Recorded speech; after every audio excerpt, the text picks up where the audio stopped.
ৰাতিপুৱাই গোটেইকেইটা অহাৰ পাছত সকলোৱে নিজৰ নিজৰ কামত ব্যস্ত হৈ পৰিল। এইটো ঢেঁকীত এয়া ব্লেক ৰাইচৰ গুড়া খুন্দি আছে। আজি আৰু 4টা ঢেঁকীতে গুড়া খুন্দিব লগা হৈছে, নহ'লে গুড়াৰ কাৰণে পিঠা পোৰাকেইটাই ৰখি থাকে। সেইকাৰণে মই বোলো আজি 4টা ঢেঁকীতে গুড়া খুন্দা। এয়া গুড়া খুন্দি আছে, এইটো আৰু বাহিৰত পাতা ঢেঁকীটো।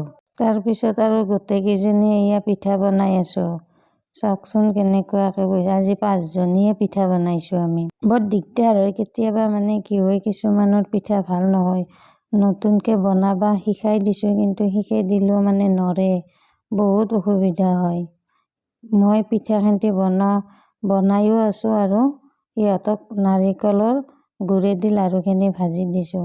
ইহঁতক এইখিনি ভাজি দি মই আৰু সিফালে চেনীৰ লাড়ু বনাম। এয়া চেনি পানীৰ বহাই দি মই লাৰি আছো।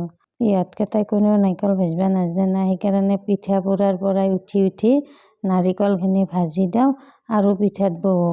এনেকুৱাকে কৰি আছো আৰু উপায়তো নাই না। ইফালে আৰু গধূলিও হৈ আহিছে, সেইকাৰণে গোটেইবিলাকে যাওঁ কৰিয়ে আছে। মই বোলো চেনীৰ লাড়ু খোলা বনাই থৈ যাওঁ, ৰাতিপুৱাইতো আহোঁতে দেৰিয়ে হয়। সেইকাৰণে তাড়াতাড়ি মই চেনীৰ লাড়ু খোলা ভাজি দিছোঁ।